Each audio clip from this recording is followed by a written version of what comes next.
नवांकुर डिजी lessons में आप सभी का स्वागत है। इस वीडियो में हम महान विभूति दानवीर डॉक्टर हरि सिंह गौर के बारे में पढ़ेंगे, उसके अभ्यास प्रश्नों को समझेंगे। तो मैं आप सभी क्लास 8th के स्टूडेंट्स को बताना चाहूँगा कि ये जो लेसन है वो जो न्यू बुक है, यानी न्यू पब्लिकेशन की बुक है, जो नई आएगी। जैसे कुछ बच्चे क्या करते हैं, पिछले साल के बच्चों से, स्टूडेंट से बुक्स ले लेती हैं, तो शायद उनमें नहीं मिलेगा। जो नया एडिशन आया है बुक का, उसमें ये पार्ट आपको देखने को मिलेगा। तो जैसे जिन स्टूडेंट्स के पास पुरानी बुक है तो वो देखेंगे कि उसमें तो ये पार्ट है ही नहीं, वो समझेंगे कि ये पार्ट अपनी क्लास का नहीं है। तो ऐसा नहीं है, ये पार्ट 8th क्लास का ही है, एमपी बोर्ड 8th क्लास का ही हिंदी का विशिष्ट का है। तो आप सभी न्यू बुक में देख लीजिएगा, ये पार्ट जरूर मिलेगा देखने को। आइए इसके अभ्यास प्रश्नों को देखते हैं। पाठ के आधार पर सही जोड़ियां बनानी हैं। तो डॉक्टर हरि सिंह की गौरव गाथा, तो इसका क्या होगा, प्रेरणादायिनी है उनकी गौरव गाथा। विश्वविद्यालय की स्थापना किसने की, डॉक्टर हरि सिंह गौर ने। डॉक्टर हरि सिंह गौर की पत्नी कौन थी, ओलिविया। भामाशाह ने संचित धन दिया, किसे दिया, राणा प्रताप को। अब प्रश्नोत्तर है, इन्हें संक्षिप्त में लिखना है। डॉक्टर हरि सिंह गौर का जन्म कब और कहाँ हुआ। तो डॉक्टर हरि सिंह गौर का जन्म 26 नवंबर 1870 में सनी टेरिटोरी में, सागर मध्य प्रदेश में हुआ था। सनी टेरिटोरी। डॉक्टर गौर कौन कौन से विश्वविद्यालयों में उपकुलपति रहे। तो डॉक्टर गौर दिल्ली विश्वविद्यालय और नागपुर विश्वविद्यालय में उपकुलपति रहे। डॉक्टर गौर को सर की उपाधि से किसने विभूषित किया। तो जनवरी माह 1925 में अंग्रेज सरकार ने शिक्षा के क्षेत्र में सर की उपाधि प्रदान की डॉक्टर गौर को। अगला प्रश्न, उन्होंने किस प्रशासकीय पद से त्यागपत्र दिया था। तो उन्होंने सेंट्रल प्रोविंस कमीशन में अतिरिक्त सहायक आयुक्त पद से त्यागपत्र दिया था। अगला प्रश्न है, सागर विश्वविद्यालय की स्थापना कब, क्यों और किसने की थी। तो आप सभी को पता होना चाहिए कि सागर विश्वविद्यालय की स्थापना डॉक्टर हरि सिंह गौर ने 18 जुलाई सन 1946 को की थी। देश के विकास और सुनहरे निर्माण के लिए शिक्षा ही सर्वोत्तम साधन है, इस उद्देश्य से। डॉक्टर हरि सिंह गौर के माता पिता का नाम क्या था। तो उनकी माता का नाम लाडली बाई था और पिता का नाम ठाकुर तख्त सिंह गौर था। अगला प्रश्न, साहित्य के क्षेत्र में उन्होंने कौन कौन सी रचनाएं लिखी हैं। तो the stepping westward and other poems, his only love, facts and fancies और रेमंड टाइम्स प्रमुख रचनाएं हैं। अगला प्रश्न है, डॉक्टर गौर के विद्यार्थी जीवन पर प्रकाश डालिए। तो इनकी अगर विद्यार्थी जीवन पर प्रकाश डालें डॉक्टर गौर की, तो इनकी प्रारंभिक शिक्षा सागर में और इंटरमीडिएट तक की शिक्षा जबलपुर और नागपुर में हुई। वे अंग्रेजी और अर्थशास्त्र में ऑनर्स करने वाले पहले छात्र थे। 18 वर्ष की आयु में वे इंग्लैंड चले गए। वहां उन्होंने डाउनिंग कॉलेज और कैम्ब्रिज विश्वविद्यालय से दर्शन शास्त्र और अर्थशास्त्र में एमए और कानून की उपाधि प्राप्त की। डॉक्टर गौर को कुशल सफल अधिवक्ता के रूप में क्यों जाना जाता है। उनकी जो डॉक्टर गौर की अद्वितीय प्रतिभा है थी, मौलिक सूझबूझ, तीव्र स्मरण शक्ति, उनके प्रत्येक शब्द में आत्मविश्वास झलकता था। न्यायालय में परिवारवाद प्रस्तुत करने का ढंग ओजस्वी, अनोखा एवं रोचक होता था। न्यायालय में परिवाद प्रस्तुत करने का जो ढंग था उनका ओजस्वी एवं अनोखा था। उनका गहन विश्वकोशीय ज्ञान, अनुभव और दूरदर्शिता अपूर्व थी। उनका अंग्रेजी भाषा पर पूर्ण अधिकार था, इसलिए वे अपूर्व बुद्धि और अद्भुत वाक्य शक्ति वाले अधिवक्ता के रूप में जाने जाते थे। अगला प्रश्न है,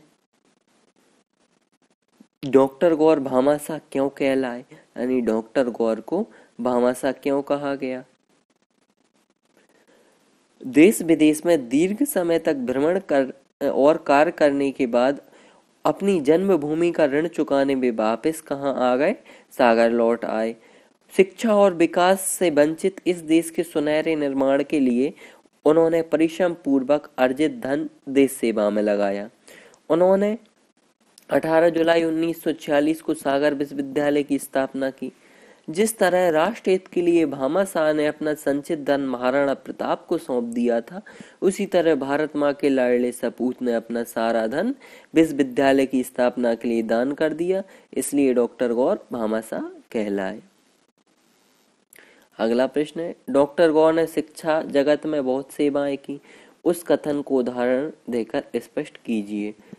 डॉक्टर गौर ने शिक्षा जगत में बहुत सेवाएं की हैं।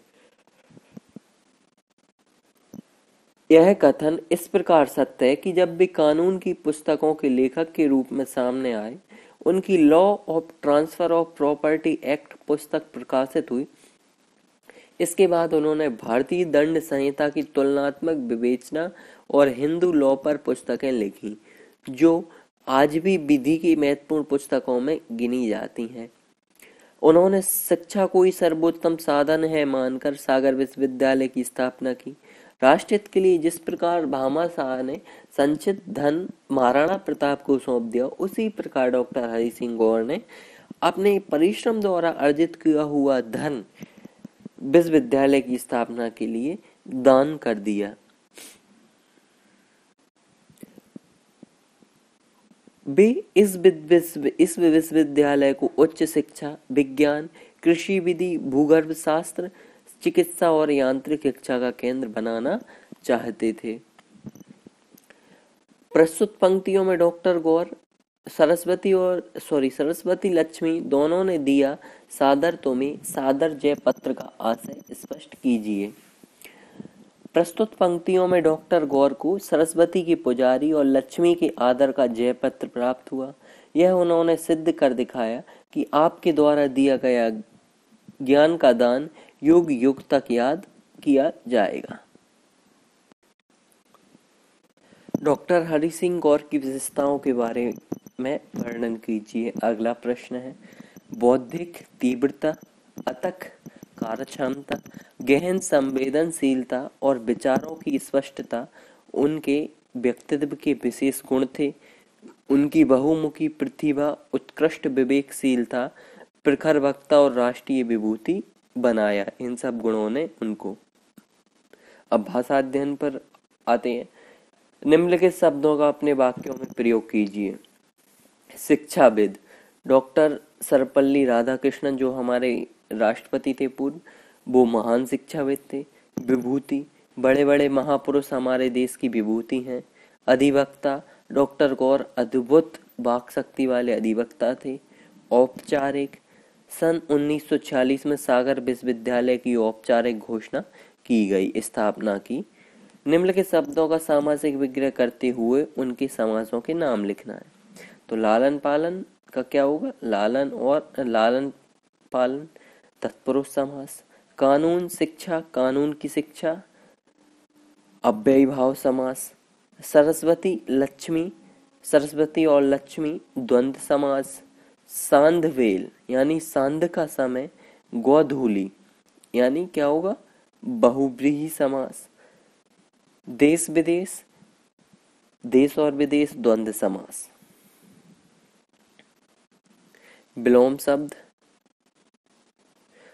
देखिए आप, ये सामासिक विग्रह वाला जो पहला है लालन पालन, इसमें क्या कर लेना कि जो लालन पालन है ना, ये लालन और पालन हो जाएगा, लालन और पालन। और इसमें तत्पुरुष समास ना होके क्या होगा, द्वंद्व समास हो जाएगा। तो आप इसको करेक्ट कर लीजिएगा। अगला है विलोम शब्द लिखिए। विलोम शब्द लिखने हैं तो विलोम शब्द क्या, सफलता का क्या हो जाएगा, असफलता। विद्वान का मूर्ख, आरंभ का अंत, उपस्थिति का अनुपस्थिति हो जाएगा। निम्नलिखित में प्रयुक्त उपसर्ग और प्रत्यय पहचानना है। तो अक्षय में क्या उपसर्ग है, उपकुलपति में उप, सपूत में सा और सहर्ष में भी सा। सफलता में ता प्रत्यय, दूरदर्शिता में भी ता प्रत्यय, कार्यक्षमता में क्या हो जाएगा क्षमता, और ऐतिहासिक में इक प्रत्यय। अगला प्रश्न, अनेक वाक्यों के लिए एक शब्द लिखनी है। वकालत करने वाला वकील कहलाता है, जो थोड़ा जानता हो वो अल्पज्ञ कहलाता है, जो कभी ना हो सके अद्वितीय कहलाता है, जिसके आर पार देखा जा सके पारदर्शी, और विद्या अध्ययन करने वाला विद्यार्थी कहलाता है। अगला प्रश्न है, मुहावरों का वाक्यों में प्रयोग करना है। तो पहला मुहावरा क्या है, झंडा गाड़ देना। तो शेरपा तैनसिंह जो हैं और हिलेरी, इनने माउंट एवरेस्ट पर चढ़कर भारत के तिरंगे झंडे गाड़ दिए। लोहा लेना, लक्ष्मीबाई ने अंग्रेजों से, रानी लक्ष्मीबाई ने अंग्रेजों से लोहा लिया। घी के दिए जलाना, जब राम जी वनवास से लौटे अयोध्या तो लोगों ने घी के दिए जलाए। आंख का तारा होना, श्रवण कुमार अपने माता पिता की आंखों का तारा थे। डॉक्टर हरि सिंह गौर के मुख्य ऐतिहासिक दस्तावेज कौन से हैं? तो उनके कार्य के ऐतिहासिक दस्तावेज हैं स्टाम्प, डाक टिकट की भारत में छपाई, अंतरजातीय विवाह अधिनियम, देवदासी प्रथा का उन्मूलन, हिंदू रिलीजियस और चैरिटेबल ट्रस्ट आदि प्रमुख हैं। अगला प्रश्न, रिक्त स्थानों की पूर्ति कीजिए। तो डॉक्टर हरि सिंह गौर 15 वर्ष तक केंद्रीय विधान परिषद के सदस्य रहे। अंग्रेज सरकार ने शिक्षा के क्षेत्र में उन्हें कौन सी उपाधि दी? सर की उपाधि। अधिवक्ता और दानवीर के रूप में अविस्मरणीय विभूति रहे हैं वो। वे अंग्रेजी के प्रकरण क्या थे? विद्वान थे। और मध्य प्रदेश का सबसे पुराना विश्वविद्यालय कौन सा है? सागर विश्वविद्यालय, सागर यूनिवर्सिटी। ये कहाँ पर है? ये सागर में स्थित है। तो महान विभूति दानवीर डॉक्टर हरि सिंह गौर के बारे में हमने पढ़ लिया है। उनके अभ्यास प्रश्नों को, भाषा अध्ययन के प्रश्नों को भी समझ लिया है। आप इनके अच्छे तरीके से नोट्स बनाइए। अगली वीडियो में नेक्स्ट टॉपिक के साथ मिलते हैं। Till then take care, thanks for watching.